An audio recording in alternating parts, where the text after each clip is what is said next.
Bonjour à tous et bienvenue à l'édition de cette semaine du balado Sport et Sciences. Très content de vous y retrouver une nouvelle fois, car aujourd'hui, on va discuter de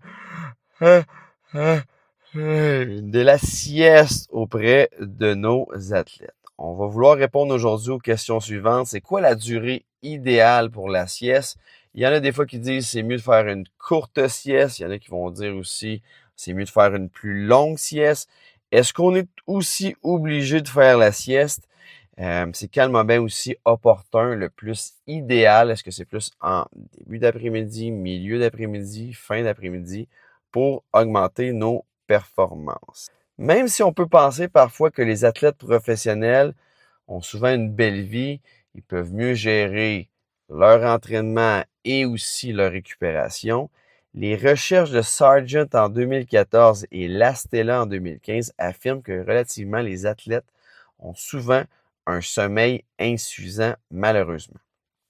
Il faut aussi dire qu'il y a beaucoup de signes d'insomnie et la qualité du sommeil est relativement faible. Oui, ça n'affecte pas tous les athlètes, mais un certain pourcentage significatif de ceux-ci. Quand on pense aussi à nos athlètes en sport-études où il faut jumeler adéquatement le sport, les études, parfois un travail, parfois aussi, il faut gérer la vie sociale avec les amis. En plus d'ajouter des parties le soir, les entraînements avec le club civil aussi les soirs, là, on voit vraiment un chaos au niveau de l'affectation du sommeil et aussi du cycle circadien. Et c'est quand même dans une situation pas idéale pour bien récupérer avec un sommeil qui est récupérateur et suffisant. Lorsqu'on regarde aussi les recommandations pratiques, étude ici de Sargent en 2021 sur c'est quoi la quantité optimale pour régénérer suffisamment, avoir une régénération complète, ce serait environ 8,3 heures qu'il faudrait dormir par nuit pour bien régénérer. Et ici, l'étude démontre que les athlètes n'atteignent pas cette recommandation-ci de 8,3 heures. La meilleure façon d'augmenter les performances physiques et cognitives, ça c'est l'étude de Cunha en 2023, c'était vraiment d'augmenter la durée du sommeil ou bien de faire la sieste. On sait aussi scientifiquement prouvé qu'une diminution du sommeil va diminuer le niveau de vigilance, va diminuer le niveau de force musculaire, les performances à faire des sprints de façon anaérobie, les tâches cognitives vont être altérées et aussi les tâches spécifiques au sport.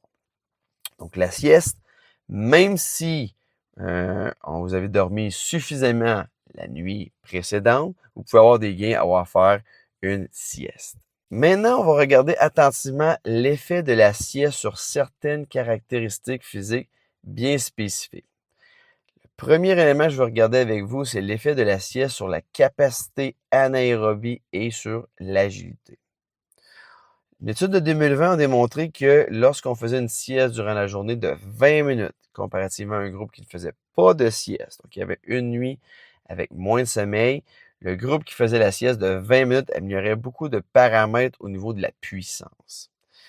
Lorsqu'on regarde les durées au niveau de la sieste, quand on compare un groupe qui faisait 20 minutes de sieste comparativement à un groupe de la sieste durait 90 minutes, sur une tâche de 6 sprints de 35 mètres, vraiment, il y avait la magnitude du changement positif sur l'amélioration, c'était vraiment sur le groupe de 90 minutes de sieste, ça avait un effet beaucoup supérieur à 20 minutes de sieste. Donc, lorsqu'on dormait plus longtemps au niveau de notre sieste, c'était meilleur pour la performance vis-à-vis une sieste de 20 minutes.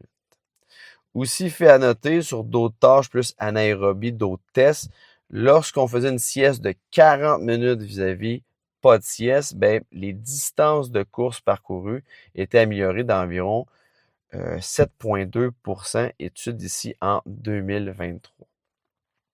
Fait à noter aussi pour cette étude-ci justement de 2023, ils ont dit aussi les chercheurs que 20 minutes de sieste avaient un effet positif, mais compense pas nécessairement les effets négatifs d'un manque de sommeil. Donc, ce qui veut dire, en d'autres mots, lorsque vous avez vraiment un déficit de sommeil accumulé sur certaines journées, un 90 minutes de sieste serait plus optimal qu'un 20 minutes pour vraiment aller chercher un cycle de sommeil supplémentaire et comme ça, votre performance va être beaucoup améliorée. Lorsque par contre, vous avez un sommeil qui est suffisant, mais il manque peut-être quelques petites minutes à votre sommeil, ben, un 20 à 40 minutes de sieste serait plus efficace une grande sieste de 90 minutes ici. Lorsqu'on regarde les effets de la sieste sur une autre caractéristique physique qui est la performance cognitive, pardon, on voit que les temps de réaction, la capacité à remémoriser l'information, l'attention pour performer en situation de stress va être améliorée lorsqu'on va venir faire une sieste. On sait aussi que les performances cognitives sont très sensibles à un manque de sommeil. Beaucoup d'études ont démontré l'impact, dans le fond, du sommeil sur les performances cognitives. Aussi, ben, lorsque on avait une nuit avec un manque de sommeil, lorsqu'on faisait une sieste de 30 minutes, il y avait des effets très positifs sur le temps de réaction.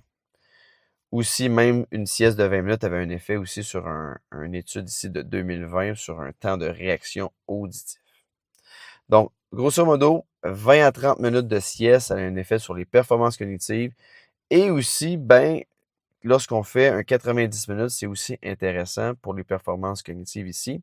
Mais par contre, lorsqu'on allonge la durée de la sieste, ben là, il y a plus de risques, on appelle ça l'inertie du sommeil. Donc, vous l'avez sûrement déjà vécu dans votre vie, lorsqu'on allonge la sieste de 60-90 minutes, on est un petit peu plus, excusez-moi l'expression, magané au réveil, ça prend plus de temps. Et dans quelques secondes, je vais vous donner des recommandations pratiques. C'est quoi le temps entre vous réveillez et votre performance sportive pour optimiser la performance, pour pas que vous soyez un peu altéré, un peu, excusez-moi l'expression, dans les vapes avant de recommencer votre performance sportive.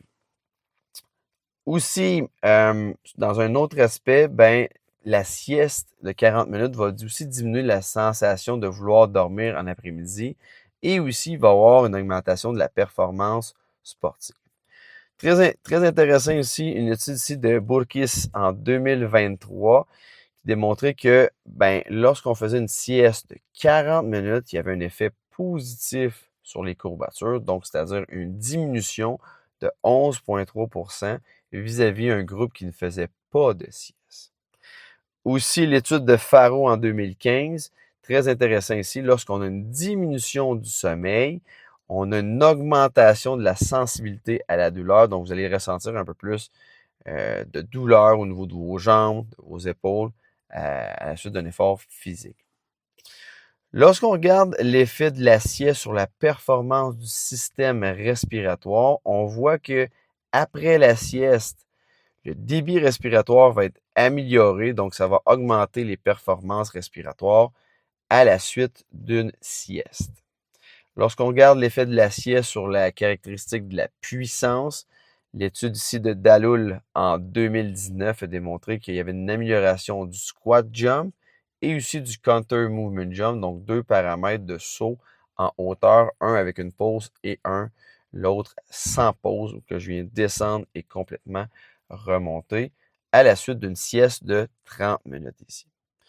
Lorsqu'on regarde ici vraiment le sport du basket, l'effet de la sieste sur les lancers francs, une étude de 2003 a démontré qu'une sieste de 40 minutes augmentait de 20,3% la capacité de précision au niveau des lancers francs. Très intéressant ici pour ceux qui jouent au basket ou même les entraîneurs de basket.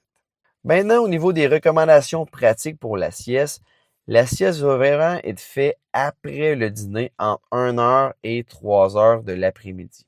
Il faut aussi attendre un 5 à 6 heures après le réveil du matin, sinon vraiment le cycle circadien va être vraiment altéré. Si vous avez un petit manque de sommeil, donc léger manque de sommeil, la sieste de 20 à 40 minutes serait vraiment suggérée ici. Si par contre ça fait quelques jours, vous manquez de sommeil ou sinon même c'est chronique quelques mois, la sieste de 60 à 90 minutes serait suggérée ici pour augmenter vos performances. Il faut vraiment aussi attendre un minimum de 1 heure avant la performance à la suite de votre sieste. Sinon, vraiment, vous êtes un petit peu amoché de la sieste dans vraiment l'inertie du sommeil, du réveil, la transition entre le dodo et le réveil. Il faut attendre un minimum d'1 heure si vous voulez avoir une performance optimisée. Et même les recherches ici démontrent qu'il faut attendre entre 1 heure à 2,5 heures, mais le minimum, c'est 1 heure avant de faire votre performance. Sur ce, je vous souhaite une excellente fin de journée, une très bonne semaine et on se revoit la semaine prochaine. Merci.